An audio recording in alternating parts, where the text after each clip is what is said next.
School से बाहर जिंदगी की हजारों दिलचस्पियां थीं जो मास्टर जी की मारपीट के बावजूद बहुत से लड़कों को गैर हाजिर रखने पर आमादा कर देती थी। स्कूल से बाहर सरसब्ज खेत और बागात थे, खुली फिजा में परिंदों के गौल उड़ते थे, झीलें थीं जिनमें कनवल के फूल खिलते थे। वो नदियाँ और नाले थे जिनमें बरसात का पानी बहता था। स्कूल से बाहर फलकबोज पहाड़ दिखाई देते थे और सबसे ज़्यादा स्कूल के बाहर हंसने, खेलने और कूदने की आज़ादी थी।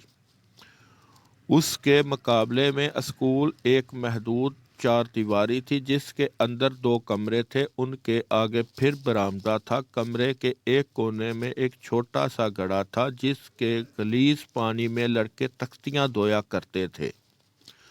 स्कूल में लिखने के लिए कलम, दवातें और तख्तियाँ थीं, पढ़ने के लिए किताबें थीं।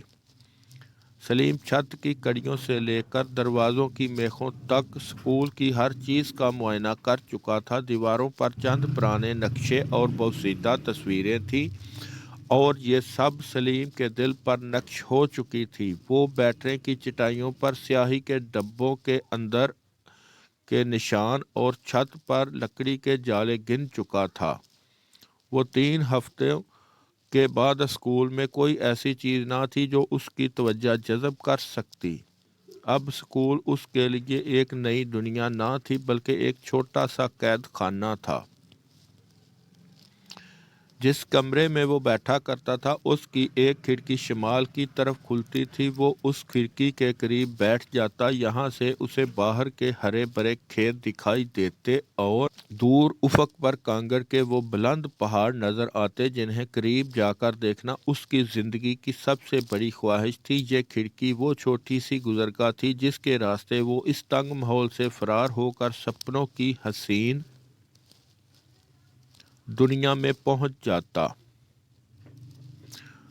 वो पहाड़ों की गोद में सोने वाले बादलों को नींद से जगाड़ता और इन पर सवार होकर आसमान की नीलगी फजाओं में उड़ता। अचानक मास्टर जी की आवाज़ सुनाई देती, सलीम तुम क्या देख रहे हो?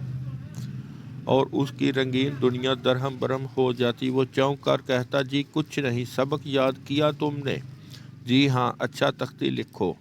सबक याद करना और तख्ती लिखना उसके लिए मामूली बात थी, लेकिन दिन के 6-7 घंटे इस तंग माहौल में सर झुकाकर बैठना उसके लिए बहुत बड़ी सज़ा थी।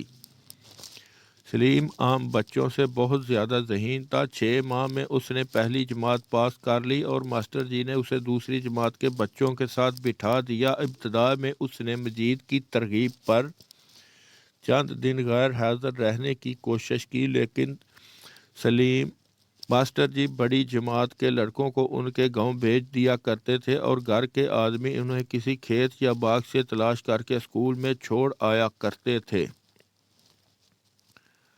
तलाश के बाद सलीम को छोटा समझकर मामूली डांट डपट के बाद माफ़ कर दिया जाता, लेकिन मजीद की खूब मरम्मत की जाती। मजीद का बाप इन्हें मास्टर जी के सुपुर्द करते हुए कहता, मास्टर जी सलीम अभी बच्चा है, ये सारा कसूर मजीद का है।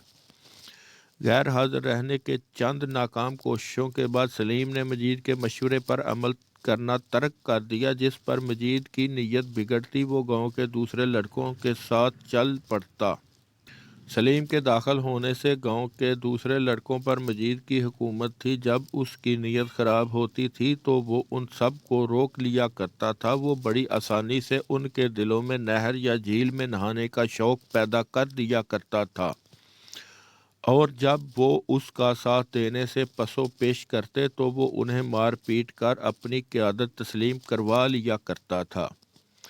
लेकिन जब सलीम ने यह तय कर लिया कि वो गैर हाजिर नहीं रहेगा तो मजीद ने महसूस किया कि वो एक नई सूरत हाल का सामना कर रहा है।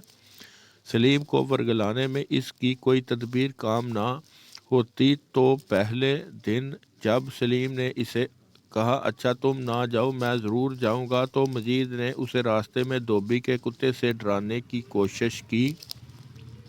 सलीम इस पर भी मुतासर ना हुआ तो मजीद ने उसे मोर के अंडे दिखाने का लालच दिया, लेकिन सलीम इसमें भी ना आया। जब मजीद ने देखा कि वो किसी सूरत हाल में भी अपना इरादा तब्दील नहीं करता तो उसने लड़कों को रोकने की कोशिश की, लेकिन اس نے محسوس کیا کہ وہ سلیم کو اپنا لیڈر بنا چکے ہیں۔ غصے میں اس نے ایک لڑکے کو مارنے کے لیے ہاتھ اٹھایا لیکن سلیم نے اس کے آگے کھڑا ہو گیا۔